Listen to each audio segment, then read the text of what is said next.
Alors, pour vous parler du temps présent, Michel de Matelin, vice-président de l'Université de Strasbourg, Frédéric Béraud, vice-président finance de l'Université de Strasbourg, Régis Bello, président de la Fondation de l'Université de Strasbourg, et puis enfin Nicolas Stoskopf, professeur émérite d'histoire économique. Michel, je vais peut-être commencer par vous, si vous le voulez bien. On a évoqué quelques hauts faits de la Société des Amis depuis sa création en 1920. Très spontanément, est-ce qu'il y a quelque chose qui vous a particulièrement marqué? Et je pense qu'on peut aimer l'université pour elle-même, mais on peut aussi l'aimer en tant que joyau d'une collectivité. Chaque fois qu'une découverte a lieu à Strasbourg, chaque fois qu'il y a un prix Nobel chez nous, eh bien c'est une fierté pour l'ensemble des citoyens de la ville de Strasbourg, pour l'ensemble des Alsaciens, pour l'ensemble des Français, pour l'ensemble des Européens. Pour l'université, le mécénat permet des choses qu'on ne ferait pas nécessairement aussi facilement. On a évidemment en tête les mécénats pour peut-être des travaux de recherche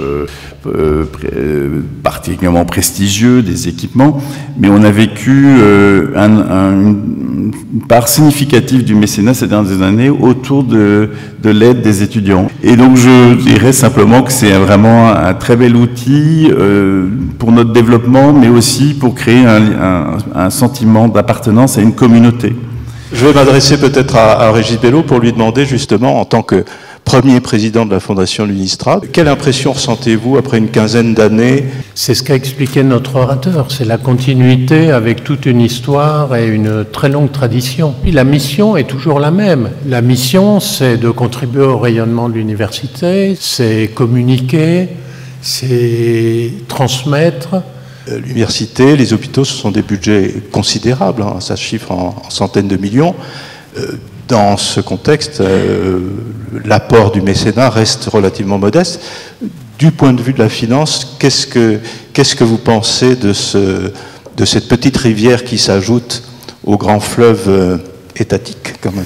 Je pense que ces deux rivières différentes en matière financière sont éminemment complémentaires. Mais ce que peut apporter la Fondation, c'est finalement ce qui a été décrit tout à l'heure, l'ancrage dans le territoire et l'ancrage dans la société civile. Ce mécénat permet de réaliser effectivement des choses qui ne sont pas possibles pour l'université. Nicolas Stoskopf, vous avez étudié les 20 premières années d'existence de la Société des Amis.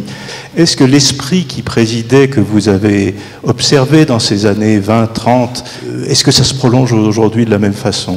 Ce qui est assez remarquable, c'est de voir comment cette Société des Amis a su tisser des liens. L'idée, c'était effectivement d'avoir des financements réguliers de la part des entreprises. Il y a une notion de fidélité qui est très importante et de lien, effectivement, de réseau, ça a été dit. Et ça, je trouve ça tout à fait remarquable. Je crois qu'il faut rendre hommage à cela. Au fond, quel degré d'accélération vous souhaiteriez pour les amis qui vous entourent, Société des Amis ou Fondation? L'accélération aujourd'hui, du point de vue des finances, je pense qu'il y a deux choses.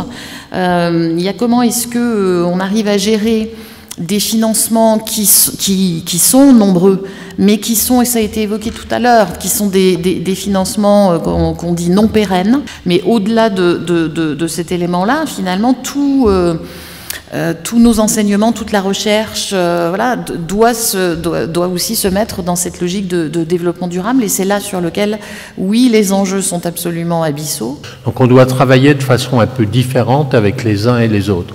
Les grands donateurs, on doit travailler avec eux en face à face. Il faut qu'on les rencontre. Et ça peut être souvent très long dans les grandes entreprises, et plus elles sont grandes, plus c'est long.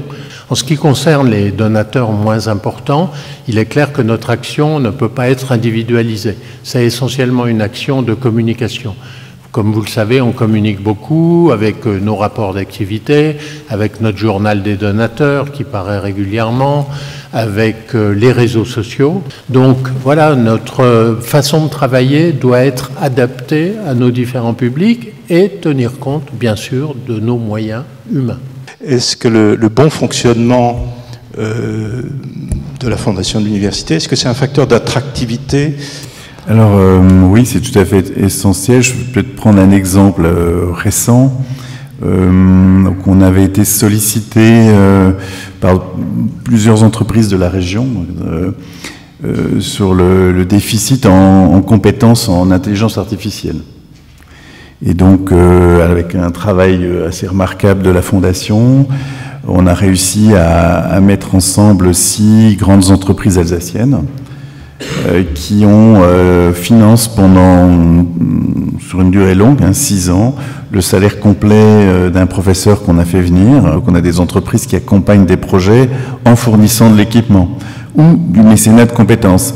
En particulier, on a réussi à financer l'installation ce qu'on appelle l'usine école. Ça, c'est un magnifique projet qui s'est fait avec un mécénat cumulé avec plus de 5 millions de mécénat sur un projet global de 25 millions. Maintenant, je voudrais céder d'abord la parole peut-être à Michelot, puisqu'on a une petite opération symbolique mais très importante à faire. Eh bien, la Société des Amis des Universités se réjouit de coopérer avec la Fondation. Je crois que une des forces de notre région, c'est que les gens savent travailler ensemble, et c'est ce qui va se passer. Donc ce million va servir et va être une ligne de crédit à notre nom. Moi, je remercie la Société des Amis pour sa confiance.